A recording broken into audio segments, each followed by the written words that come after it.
I had been a jazz person all my life, you know. And I used to go to 52nd Street. I knew a lot of the jazz people.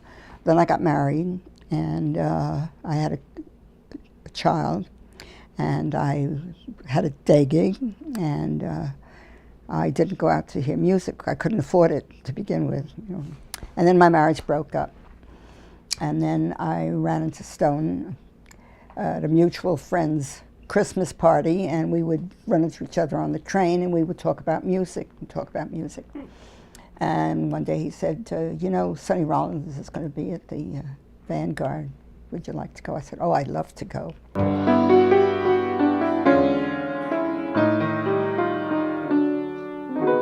I'm all alone. There's no one who cares for me.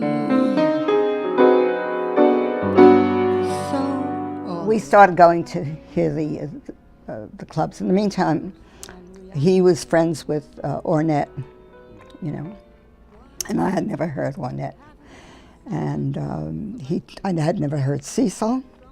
He took me to hear Cecil. I remember that was a town hall with Jimmy Lyons, and I kept saying, I can't believe it. I can't believe it. If I close my eyes, I can't believe what's going on. It seemed to be, you know, too much. So that was Cecil. And then he took me to hear Sun Ra, and he took me to hear Ornette, and then we were going to the clubs on Ladies Fort and the Rivby and places like that. So I got introduced to a lot of new music. And I liked it.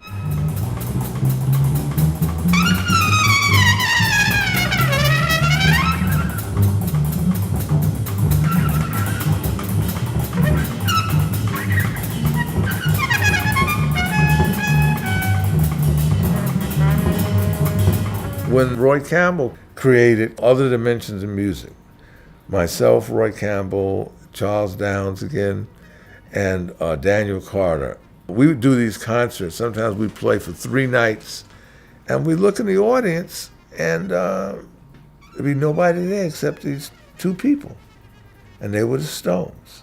It was just a lovely time. We kept going to, there were the lofts, there were the concerts that were held on the 9th floor, 10th floor of buildings. Sometimes the elevators didn't work. I remember a concert that Zorn and George Lewis did in the basement of Zorn's building. One very cold February day. We were sitting there bundled up in our coats, the 5 or 6 of us that were there. And they had to take their coats off to play, so they turned the heater on. They had one little heater. It was fun. It was great.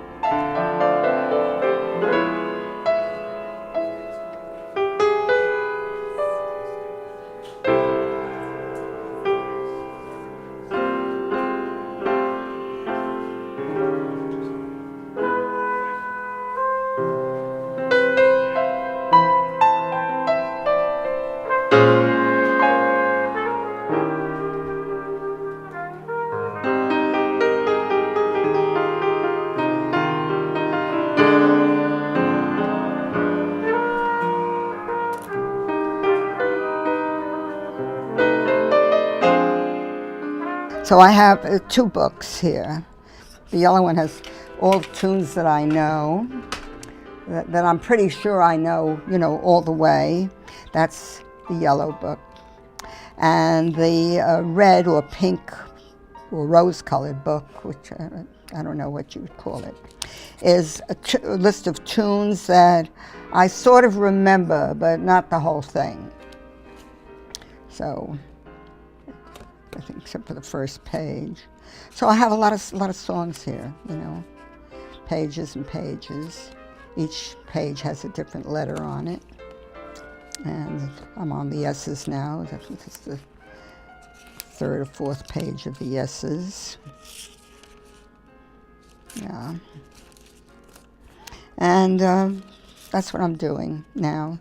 But I ran out of books. I wanted to continue the ones I know in yellow, but they ran out of them at the drugstore where I got these. So I think if they don't have it this week, I'm going to continue it in this one. I wish the piano was better. I wish my voice was better. I wish everything was better because you deserve the best. You're the most wonderful audience.